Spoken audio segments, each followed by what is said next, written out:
Namaste.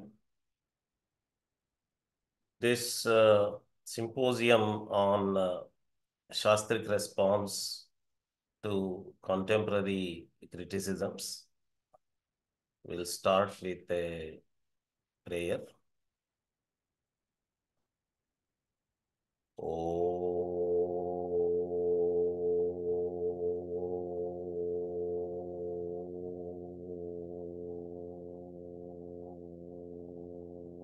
Om Sahana Bhavatu Sahano Bhunaktu Sahaviryam Karavavahai Tejasvinavadhitamastu ma vidvishavahai. Om Shanti Shanti Shanti. Jnananandamayam Devam Nirmalaspatikakritim Adharam Sarva Vidyanam Hayagrivam Upasmahe. The symposium series of Indica is surging ahead. We earlier had a series of conferences. The difference between symposium and conference is symposiums have invited speakers. Conferences have papers presented by scholars who send their abstract and their abstracts are selected on the basis of the content.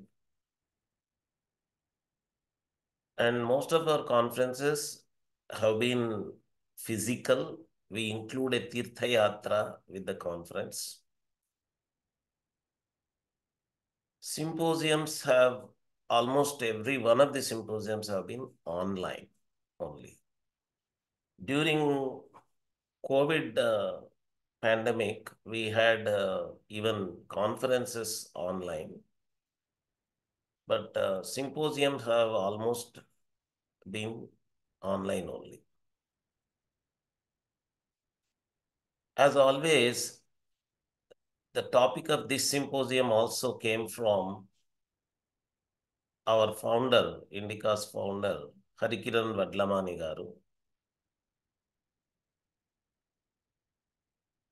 The Indica's commitment to preservation, protection, and promotion of Indic traditions and Indic knowledge systems in all the three forms, textual form, embodied form, and experiential form,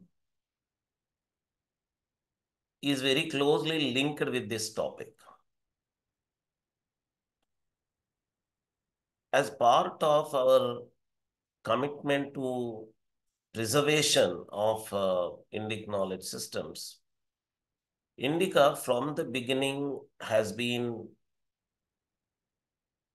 supporting through grants, through otherwise helping with scholars, conducting Vakyartha Sadas, in many forms, Gurukulas and Gurukula scholars, Shastra scholars. For some time, Indica had a plan of having an inter-Gurukula university center also to connect Gurukulas with the contemporary university system. This focus and emphasis on the Shastra scholarship within Indica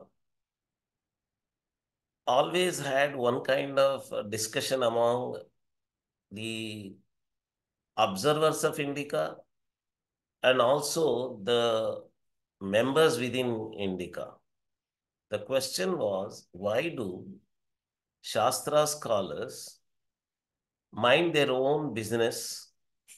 They study their Shastra in the Gurukula seriously, committedly, completely inward into their Shastra, and when Vakyartha Sadas happens also, the discussion, the arguments, the debate that happens in the Vakyartha Sadas also focuses only on very advanced Shastric topics, Shastric propositions. But they don't respond to the criticisms about Hindu culture, Hindu traditions, Hinduism, etc., that are coming from several sources. During the British period, it used to be from the East India Company officials, the missionaries, and awkwardly, it used to be from the colonized Indians also. Even colonized Indians used to self-flagellate.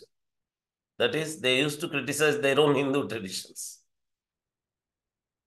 And that culture which started with the colonial rulers and the missionaries and the colonized Indian scholars who were enamored by the British education continued after independence also. Gradually, the source of criticism continued into the existing university system, particularly the social sciences departments of the present universities. Very rarely in humanities also, to some extent, in the humanities departments also. And the source also shifted from the British to United States. The Indological activity during the colonial period was centered in Britain, Germany, and some other European countries, to some extent in United States. But gradually, after the colonial period, the entire attention for Indology went to United States. And the American Indologists started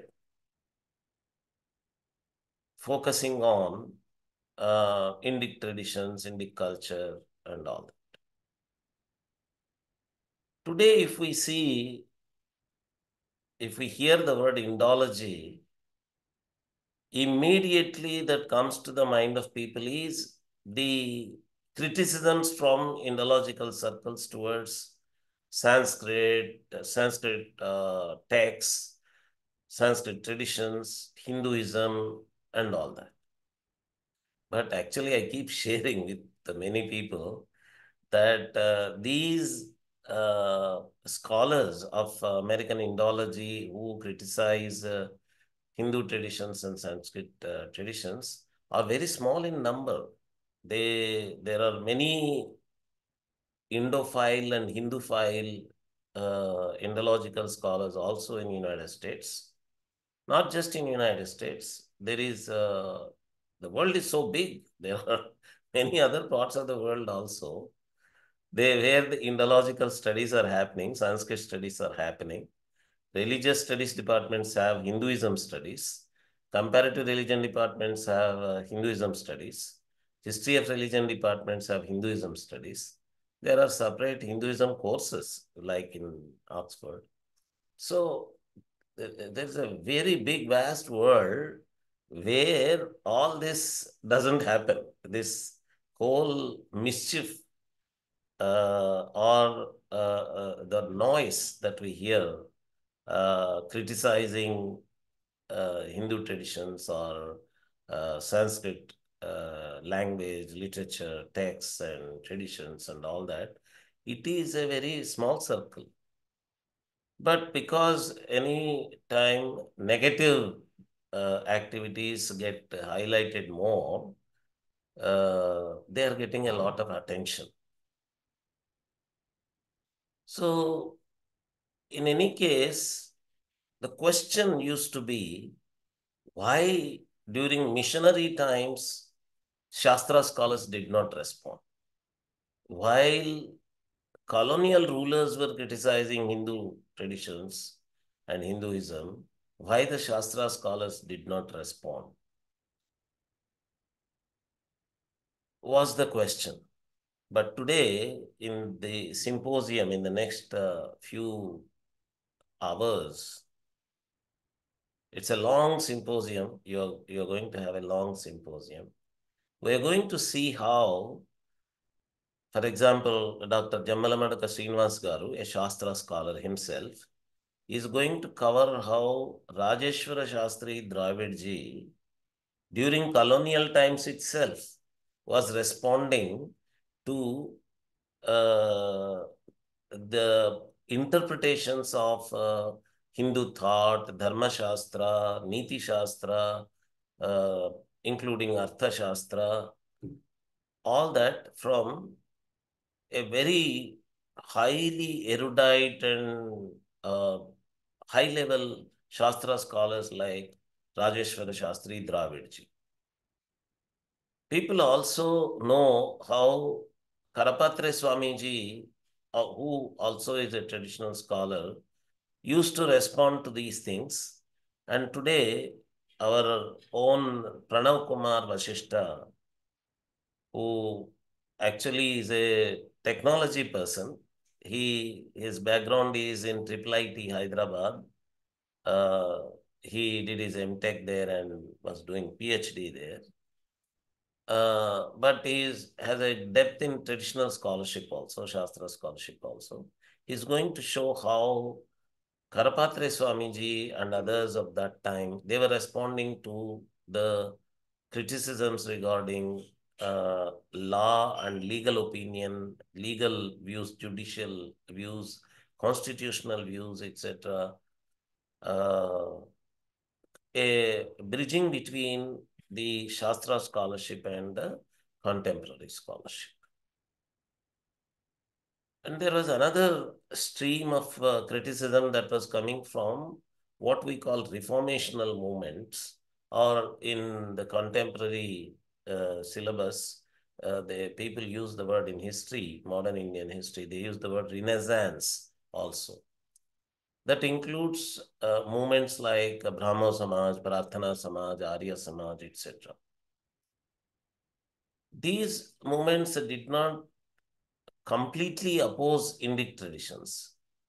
They had an ambivalent approach of claiming some portion of Indic traditions to be wonderful. For example, in Brahmo Samaj, there was a great support for Upanishads, the Vedanta inside, Advaita Vedanta inside, and all that.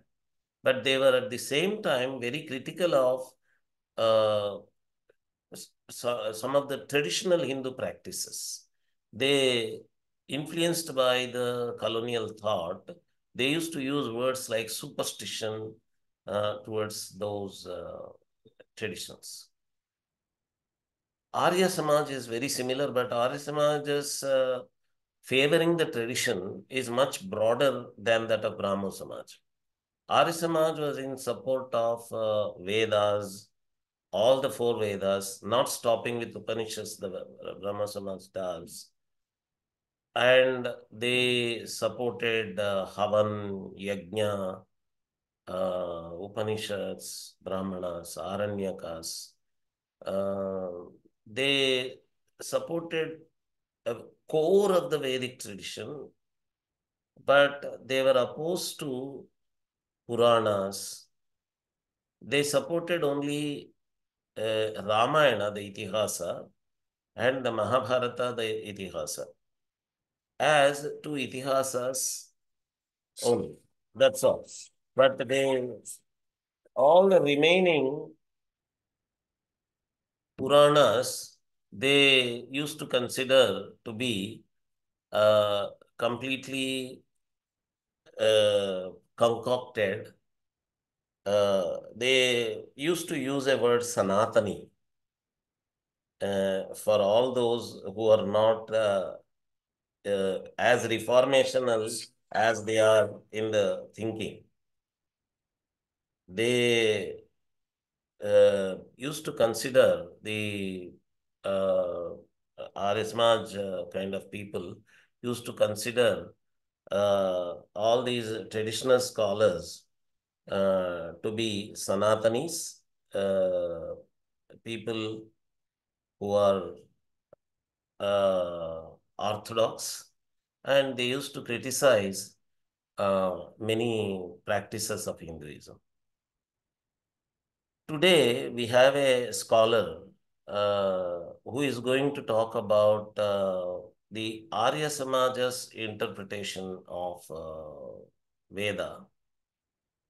And he is going to show us how that was countered at that time itself, during the time of Arya Samaj itself, how Arya Samaj's view of Veda and Veda Bhashya was countered. This is going to be shown by uh, Vishnu Vishnu Bhatla Garu, who is a Veda scholar and is studying Veda Bhashya nowadays. So we are also going to have scholars who, all these scholars that I mentioned till now, are focusing on the British time, the colonial time criticisms. But we have many other scholars who are also focusing on criticisms that are coming later to the British time also. For example, some of these scholars are focusing, I was mentioning the American Indology and their criticisms. So our scholars today are going to focus on those aspects also. For example, Ravi Prakash Chaubeji from Benares is going to focus on the criticism called Death of Sanskrit. This article, Death of Sanskrit, is written by one American Indologist called Sheldon Pollock. Ravi Prakash Chaubeji is going to take that up. And there is one of the contemporary criticisms which started during the British time only, but still continuing, is about Manusmriti. And the criticism about Manusmriti has reached such a stage that there is a word coined called Manuvadi. People use the word Manuvadi towards some people. And Nitin Sridharji is going to talk about the gender-oriented criticisms about Manusmriti. And some of the criticisms are regarding our texts like Ramayana, and our own traditional scholars also, some of the traditional scholars also, influenced by the Western thought, they are considering Uttara Ramayana not to be part of Ramayana. Kapilavayi Raivata Sharma ji, who is also a Veda scholar, is going to talk about the criticisms, the counters to the arguments that Uttara Ramayana is not part of Ramayana. And we have a gender-oriented topic, another scholar, a woman scholar, uh, Nidhi Kattiji. She is going to talk about all the feminist criticisms regarding Hindu traditions, and she is going to counter them on the basis of Madhva Vedanta. And we are very fortunate actually, uh, because of the time that that great scholar provided to us. We had to put him at 1 o'clock in the afternoon. Otherwise, he deserves to be our inaugural speaker. A very, very great scholar. Uh, he is a Sarakshana Ganapati one of the very rare surviving Siksha scholars. Uh, and very interesting thing about him is that he's responding. The topic that I was mentioning in the beginning, the criticism that Shastra scholars do not respond, that doesn't apply to this octogenarian senior scholar. He, while being deeply entrenched in his own Shastra scholarship, and he is currently teaching Veda Bhashya, which is a very rare teaching, but he is running a YouTube channel. He comes to the TV channels also to respond to contemporary criticisms. We are going to have his talk during 1 o'clock in the afternoon. And we are going to have a wonderful young traditional scholar, Madhva Vedanta scholar, Dr. Srinidhi Pyati, who is also very interestingly taking up the American Indological scholarship and how they have subverted the good and evil in the Bharatiya Kavyas. Coming to Kavyas, we have Alankara Shastra, how these Kavya and Alankara Shastra topics have been badly represented and wrongly interpreted is going to be taken up by Professor Sharada Narayananji. And another wonderful, gigantic, colossal traditional scholar and a university scholar also. Sometimes we have the good fortune of having traditional scholars as university professors. Professor Acharya Veernarayan Pandurangi. He is going to talk about a Dharma Shastra topic. uh, he actually, Professor Pandurangi has come up with a completely new Rigveda Bhashya. Recently, he published that. After the traditional period of Sayana, a traditional Bhashya of Veda has stopped completely, is the impression. But Professor Pandurangi has come up from a traditional point of view. But because he is living in a modern period, he is completely aware of the modern criticisms and he countered many criticisms of wrong interpretations of Rigveda in his Rigveda Bhashya. Such a scholar is going to talk about the criticism from one of the scholars of American Indology known for his Dharmashastra scholarship. He has recently written an article that Dharma Shastras do not support temples or temple rituals. Professor Pandurangi is going to counter that. And we have a wonderful ambidextrous scholar, Sahishnu Bhattacharya, who is actually, he is practicing even today as a Purohit. He performs Paurohitya, but he is in a contemporary scholarship also. He is completely aware of the social science scholarship, all the contemporary social theories, and all these. That's very rare, actually. A Purohita being aware of the contemporary social theories and being able to counter is very rare. He's going to talk about Kanya Dana, how recently there was a movement in Bengal.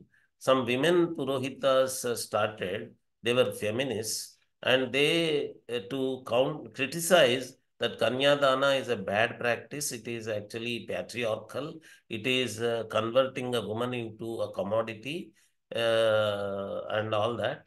They removed Kanyadana from the Vivaha rituals.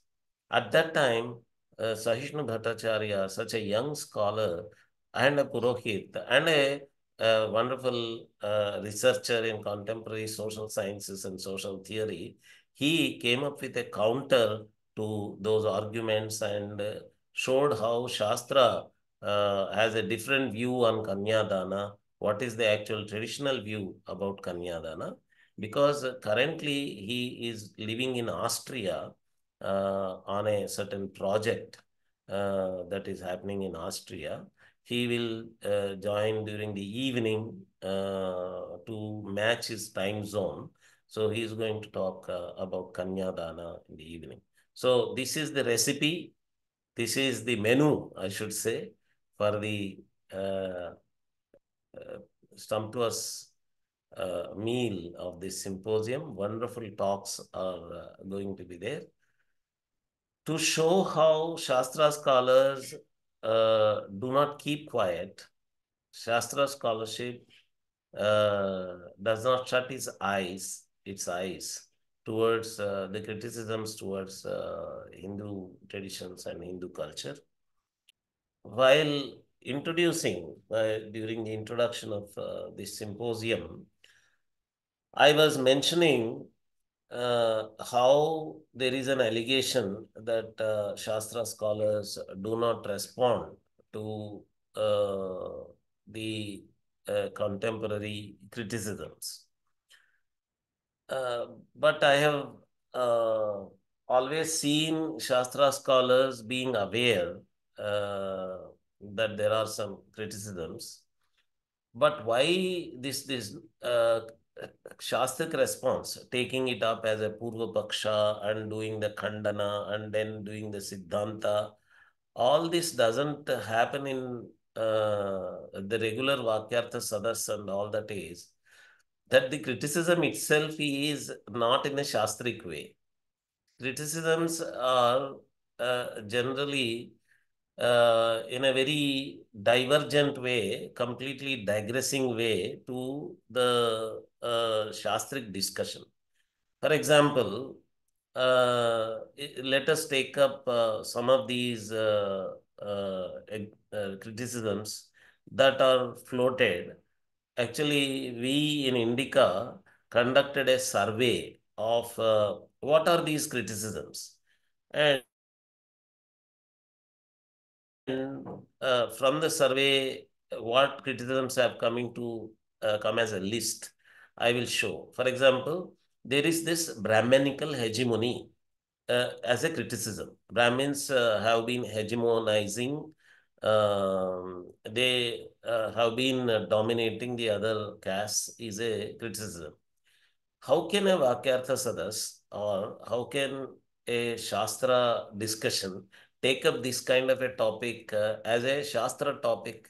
So that is not within the Shastra paradigm that you can take that up as a Shastric question and give a Shastric rebuttal to it. For example, let us take the question taken up by Ravi Prakash Chaubeji itself. Death of Sanskrit from Professor Sheldon Pollock.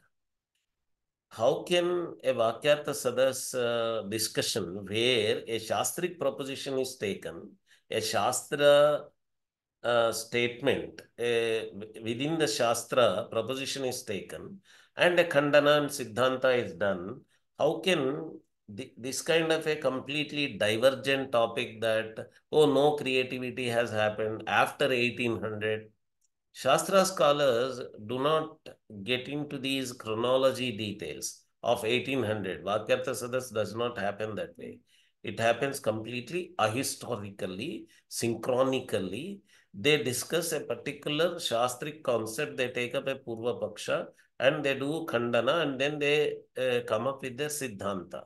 So how can they take up questions like after 1800 something happened and something did not happen? So that is not the place where you have to look for counters for this kind of criticism. So what at the most we can do is invite a Shastra scholar to a different platform, not the Vakyartha Sadas, not the Shastrartha, and ask them, do they agree that in recent times, we need not even give them the date 1800 or something like that because they are hardly interested in these chronologies. We can say that are there any contemporary creative works within Shastra? For example, I brought this question to some Nyaya scholars. They told me that within Nyaya tradition, there is something called Krodapatra, a new Nyaya style argument created, a new, completely new proposition is created. All those creative Krodapatras were created Later to 1800, in 19th century, in 20th century also is what many Nyaya scholars told me. Jamalamadaka Srinivas Garu, who was presenting the first talk today, he himself collected these Krodapatras. Some of these Krodapatras, manuscripts of them, he is working on the manuscripts of these Krodapatras. And those who know Advaita Vedanta tradition, they know a Swamiji called Sachidananda Saraswati Swami of Holenarsipur near Bangalore. He created a completely new Advaita Vedantic argument. He took a completely new Advaita Vedanta position. He was alive even very recently, and it is after 1800 only. And Harikathas were composed in Sanskrit later to 1800 only. Professor Pollock's allegation is that no new creative activity happened in Sanskrit. But all these new genres, Harikathas were composed, novels were composed, modern poetry was composed, poetry in new genres like haikus have been composed, freedom fight was getting reflected. A lot of Sanskrit poetry was composed in support of freedom fight against the British. All that poetry was both in new genres, in lyrical genres, in singing genres, in the form of songs for freedom fight. It was in Sanskrit. Language is Sanskrit, but they are songs and lyrics and uh, uh, various new genres in which the poetry was composed. And one allegation by Professor Pollock is that these people did not respond to modernity. Freedom fight is a modern idea. It's a political movement. It's a political movement of responding to a foreign rule. And Sanskrit was responding through that political movement. It was articulating that political movement. And that was uh, not taken note of by Professor Pollock in his article, Death of Sanskrit, when he said that there is no creativity that is happening in Sanskrit after 1800. I once on a certain occasion went on listing the new activities that happened in Sanskrit after 1800. The list itself is running into some 100 pages book. That book doesn't have any analysis. The list itself makes a 100-page book. So many creative activities have happened. So much of response to modernity through Sanskrit has happened that is not taken note of by Sheldon Pollock in the article Death of Sanskrit. There, actually, some people get confused that he's saying that Sanskrit is no longer being spoken. Uh, that is the claim of Professor Pollock, they think. But that's not the fact. He's not saying that. His argument is that Sanskrit lost its creativity. Sanskrit texts are no longer creative. Only older works are getting repeated, or some discussion on the older texts that are composed before 1800 is happening. That is his allegation. But even that allegation is completely unfounded. It betrays his complete lack of awareness of what is happening in India after 1800. And it is not the responsibility of the Sanskrit writers to go to Sheldon Pollock, Professor Sheldon Pollock, and tell him that, oh, we have done these things, please see and acknowledge. It is for him to know what is happening in India after 1800. So he has the responsibility to know so much has happened. If he declares that no creativity has come in Sanskrit after 1800 and publishes it as an article without actually taking note of so much of data that is available, It is the problem is with him, not with Sanskrit. So those of the audience also who generally get these superficial impressions being carried out in these articles is getting feelings that, oh yeah, I think, yes, nothing has happened in Sanskrit after 1800. They should all go to the universities where MA Sanskrit is being taught. Every student of MA Sanskrit in every university is studying contemporary Sanskrit novels, modern Sanskrit novels. One Dhaval Patel ji, who is an IAS officer and works for Sanskrit manuscripts and many other good activities. When I was discussing this topic, he came up with this idea that why not you go to universities and take the syllabus and the study material that is being provided for MA Sanskrit students for modern period in Sanskrit. They provide such a huge list of modern genres that are written in Sanskrit. They know it. So there is such a disconnect. The MA Sanskrit student has this in the syllabus. The professor teaches in the syllabus.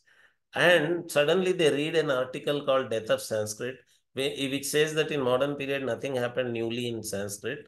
No new things have happened in Sanskrit. And they think, maybe yes. You are studying in your MA, man. You are studying in your MA. How much of creative work has happened in Sanskrit during freedom struggle? How much of, for example, Arya Samaj founder Dayananda Saraswati's works, he wrote everything in Sanskrit only. That happened only after 1800.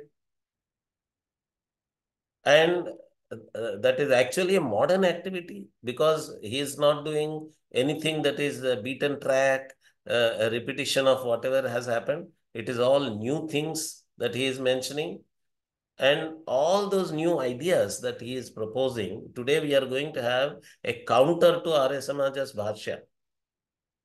So both the Bhashya by Arya Samaj is in Sanskrit and the counter is also in Sanskrit. And some professor sitting in America thinks that nothing has happened newly in Sanskrit after 1800. So this, we expecting that Shastra scholars would come out and say, in Vakyartha Sadas, they don't take up this kind of topic is completely ridiculous because Vakyartha Sadas is not to take up this kind of topics of chronology. After 1800, what happened? After 1800, who did this? Who did that? This is not the topic of Vakyartha Sadas. That they take up completely synchronically, ahistorically, their Shastra concepts, and they build up a debate style, proposition, counter, and argument style discussion there. So that doesn't happen there. All that you need to do is go to Shastra scholars, ask them, do they know any contemporary things that are happening in Sanskrit or not? So coming to the death of Sanskrit only.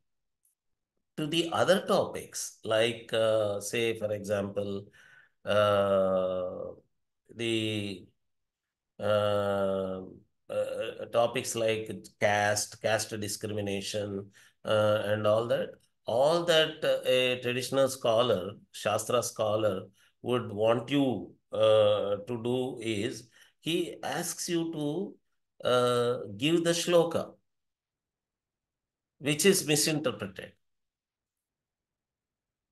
And he gives you a counter. He gives you a Shastra style counter to how that particular shloka is being interpreted. For example, someone comes and says that there is slavery. Slavery is mentioned in Manusmriti or some Smriti or some Dharma Shastra work. Then, because slavery is an English word, and it's a modern concept. Uh, how slavery is imagined through the English word slavery is a modern concept. It is our responsibility to tell the Shastra scholar that this is what they are considering to be slavery. A person is considered to be owned by another person, and because he is owned by the other person, he is supposed to perform services to him as a bonded labor. This is how it is happening. So is it there in Smriti? We have to ask the Shastra scholar, and then the Shastra scholar provides the Dharma Shastra shlokas, Manusmriti shlokas, for example, and shows how the shloka is completely misunderstood. Actually, they have arguments have gone to such an extent that all Shudras were in fact slaves only. So, because they take these arguments to that level, they go to the words dasa in Rig Veda and they take their own meaning of dasa or dasyu and then connect it to Shudra and then say this. But if you go to the Vyakhyanas of Manusmriti, even before they came to know that such and such modern scholars are going to come and argue that all Shudras are actually slaves, the older pre-modern Vyakhyanas themselves, the pre-modern commentaries themselves, they very clearly showed that this Dasa relationship that is being mentioned in Smriti is not a Varna relationship, because in Varna, the due services that are being performed are completely voluntary and they are not forced by anyone. They are the natural behaviors of the persons. Whereas in a dasa relationship, the services that are being performed because they have been ordered to be performed only for that certain period, only in a relationship with a certain individual. The Vyakhyanakara is a Shastra scholar only. The Vyakhyanakara is applying his Shastra lens. So using that, he is saying, oh, these are two different kinds of relationship. Dasa relationship is a relationship of an individual with another individual. Whereas the Shudra Varna description that is happening in the Smriti is a description of what is actually happening with regard to certain Varnas, how they perform their occupations. It happens as a group. Its relationship with any other individual is not a relationship between an individual and an individual. All this is done by the Vyakhyanas. At that time, this criticism were not there, but as if they were anticipating this criticism, they already provided. The Manusmriti Vyakhyanas have provided an answer to such questions. We do not care to go into those kinds of material that are available. And if I will just check the list that we got from the uh, survey. One is Hinduism is anti-science, is a criticism. How can how can you expect a Shastra scholar to take up a topic like science and anti-science? Science itself is a modern category. You can at the most tell the Shastra scholar that there is some new logical, systematic activity that is happening. It is being given the name science. And Shastra or Hinduism is against that kind of a systematic study of nature, is the allegation that is being made.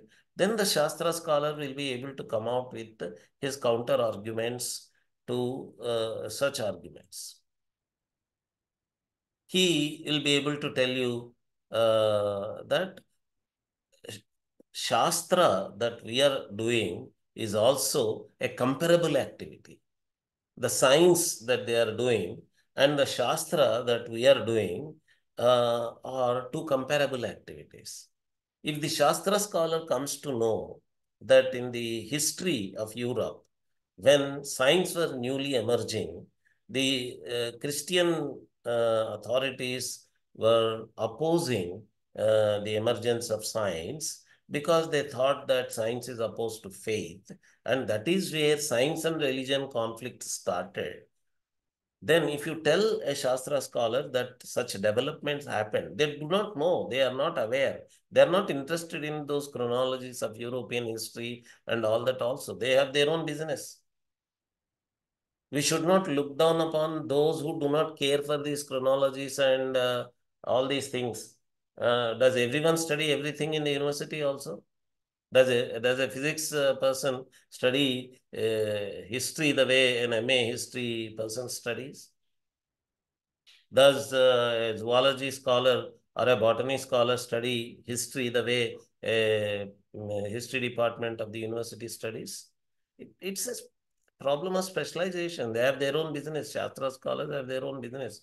But if you bring this question to them and tell them that this is what is happening and ask them if something like faith is contradicting to something like science, then they would be able to tell you that no, in Shastra also, we are talking those things which are logical in our own logical way, in a highly rigorous way, and that you think is religion in Hinduism is actually a product of that science only.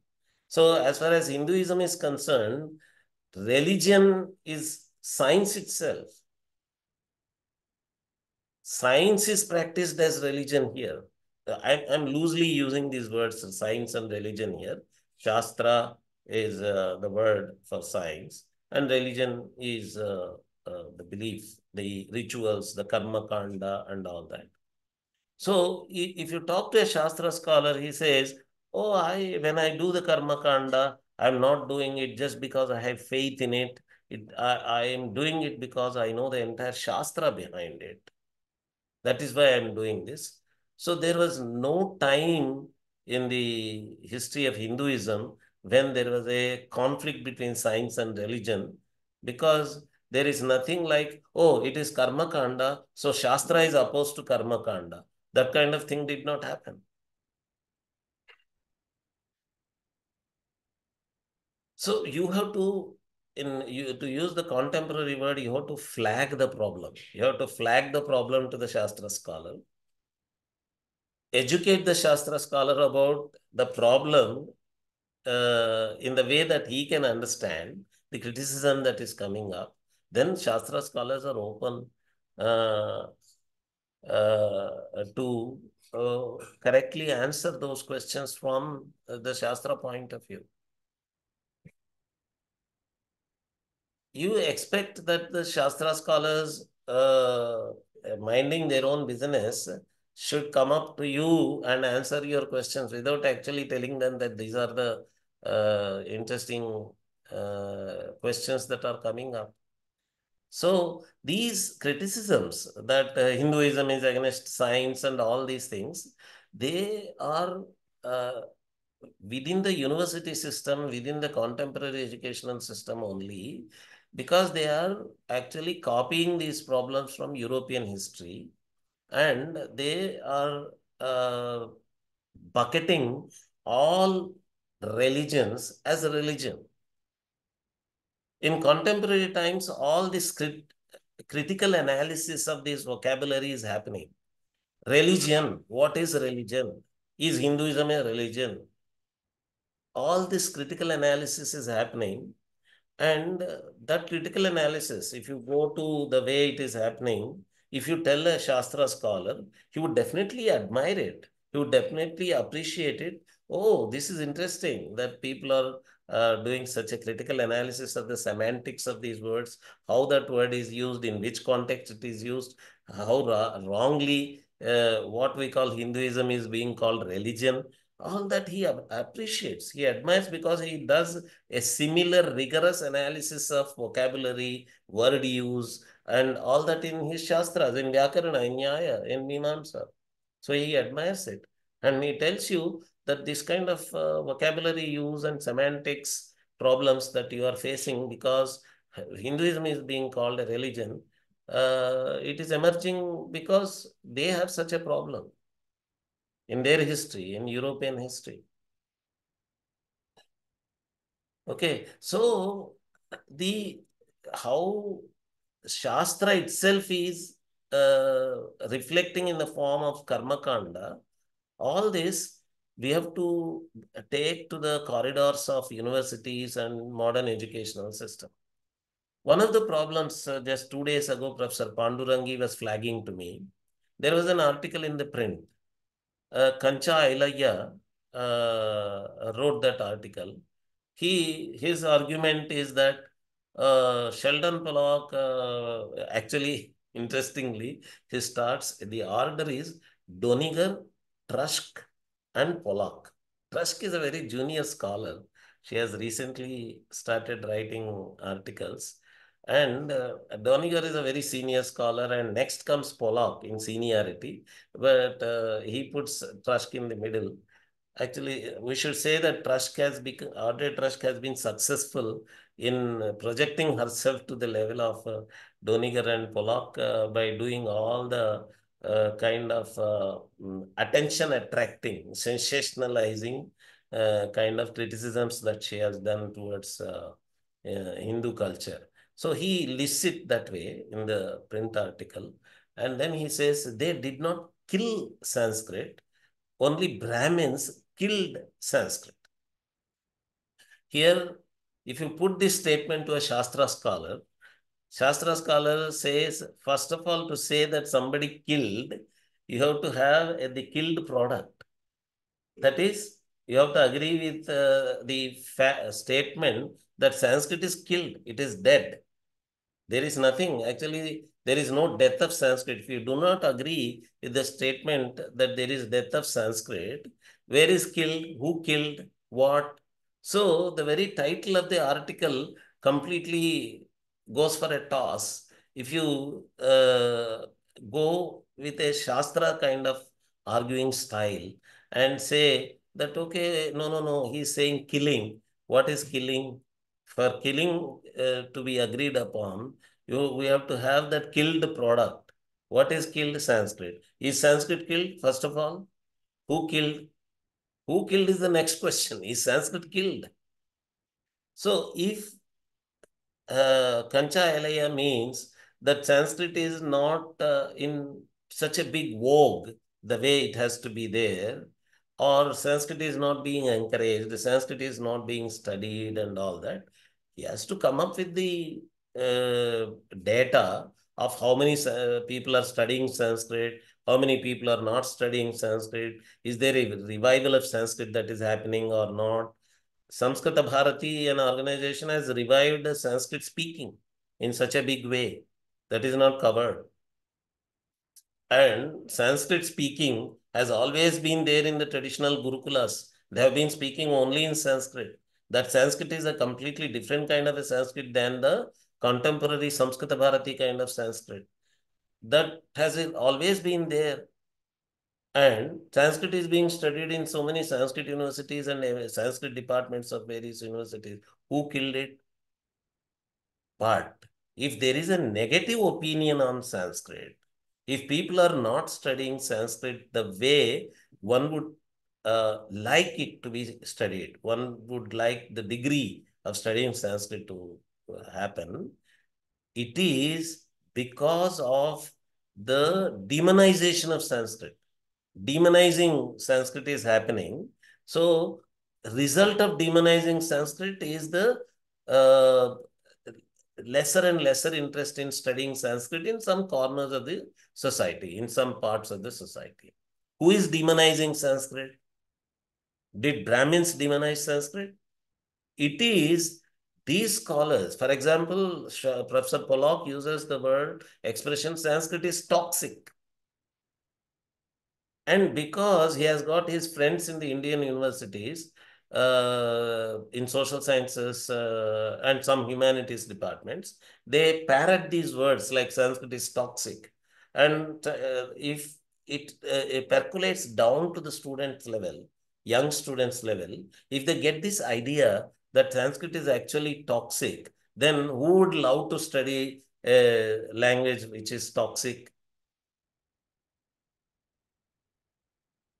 Then these people come and say that, oh, Professor Pollock, Professor Doniger, and Dr. Audrey Trusk, all these people are studying Sanskrit. That is the fun there. They send out the message to the whole Indian society that Sanskrit is a bad thing, don't study it. Sanskrit is toxic, they say.